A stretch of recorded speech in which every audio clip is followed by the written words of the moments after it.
जो डिस्कशन करने के लिए मेरे साथ इस वक्त मौजूद हैं पाकिस्तान के सीनियर सहाफ़ी हैं, किसी तारुफ के मोहताज नहीं है, शहजादा जुल्फ़िकार साहब। Thank you so very much आपकी कीमती वक्त के लिए। साथ साथ एक और सीनियर सहाफ़ी ने हमें ज्वाइन कर लिया है, ज़ाहिर शाह शिराजी साहब। Thank you so very much. दोनों सहाफ़ी इंतहाई सीनियर, काबिल एहतराम, मेरे लिए इंतहाई मोहतरम। बहुत बहुत शुक्रिया आप दोनों हजरात का। पहला सवाल शहजादा जुल्फ़िकार साहब आपसे करना चाहूँगा। अमन व अमान की सूरत हाल सर बलूचिस्तान में हमने देखा उनकी वजारत दाखिला ने मुरासला जारी किया है कि लॉ एंड ऑर्डर सिचुएशन खतरनाक है, लोग इलेक्शंस को डिले कराने के लिए कुछ भी कर सकते हैं, फुल प्रूफ इंतजाम किए जाएं। इस्लामाबाद से 2 दिन पहले खबर आई थी यूनिवर्सिटियां बंद हो गई हैं, law and order situation threat आई है बड़ी खतरनाक। बलूचिस्तान में कोई ऐसी थ्रेट नहीं है सर शहजादा साहब?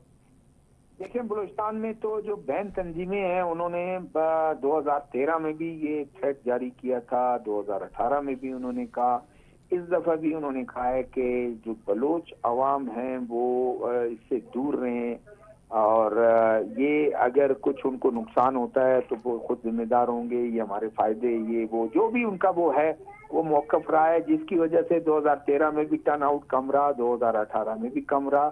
तो अब डिपेंड करता है उन एरियाज पे कि गवर्नमेंट किस तरह मेजर लेती है, किस तरह लोगों का इत्तेमाद बहाल करती है, पॉलिटिकल पार्टीज के जो लोग हैं जो इलेक्शन लड़ रहे हैं वो किस तरह लोगों को, वोटर्स को निकाल के लाते हैं। एक खासकर आपका जो कोलू है वहां पर 2 भाई आपस में लड़ रहे हैं और दूसरे लोग हैं वो का है वट का मसला, आपको पता है 1 महीने तक जो है वो मुखालिफ मुतारिफ ग्रुप जो हैं वो एक दूसरे के खिलाफ मोर्चा बंद रहे, फिर गवर्नमेंट ने कोई इंटरवीन किया। इस मौके पर वो भी एक हाई अलर्ट वहां पर है, जहरी एरिया में काफी वो है, अवरान में काफी है। तो इन एरियाज में काफी ये चीजें हैं और चीजें अब गवर्नमेंट पे डिपेंड करता है किस तरह उन चीजों को रिस्टोर करें और कबायली जहां पर खासकर वो है उसको किस तरह से टैकल करें। जी ज़ाहिर शाह शिराजी साहब, खैबर पख्तूनख्वा में क्या सूरत हाल है sir law and order situation की? सलाम, मेरे ख्याल में जो हमारे अफगानिस्तान के साथ बॉर्डरिंग सूबे हैं, चाहे बलूचिस्तान है, खैबर पख्तूनख्वा है, वहाँ वाकई सिक्योरिटी के हालात इतने बेहतर नहीं है। और जो इलेक्शन कमीशन ने भी रिसेंटली डेटा इशू किया उसके मुताबिक तकरीबन 15,000 के करीब जो पोलिंग स्टेशन है उसमें से 11,000 इंतहाई सेंसिटिव है।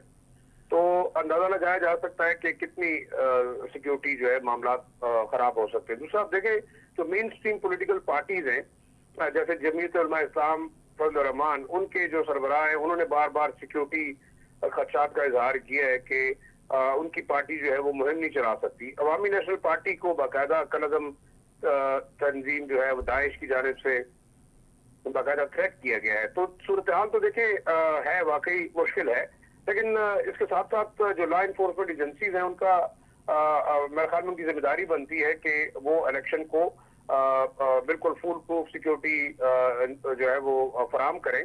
और मेरे ख्याल से ये जो निगरान हुकूमत है उसकी तरफ से दावा भी किया जा रहा है कि वो फुल प्रूफ सिक्योरिटी इंतजाम करेंगे। लेकिन देखिए इस किस्म के वाकयात सिक्योरिटी के वो कहीं भी हो सकते हैं और जो हॉस्टाइल फोर्सेज हैं चाहे वो अक्रॉस द बॉर्डर एक्टिविटीज कर रही हैं या जो हमारे हॉस्टाइल नेबर्स हैं जिनकी जानिब से पाकिस्तान के अंदरूनी मामलात के अंदर काफी मुदाखलत के खदशात हैं और इस किस्म के मौके इलेक्शन के दौरान को मिल सकते हैं।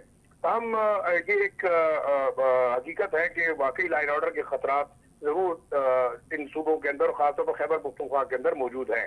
राइट। शहजादा साहब, आज हमारे आर्मी चीफ ने बड़ा खिताब किया है, एड्रेस टू द यूथ कहा जा रहा है यूथ कॉन्फ्रेंस में, नेशनल यूथ कॉन्फ्रेंस में। तो उसमें नौजवान ने सवाल पूछा हमारे सिपा सालार से और वो ये सवाल था कि हमारे मुल्क में कोई हुकूमत 5 साल पूरे क्यों नहीं करती, मुद्दत पूरी क्यों नहीं होती,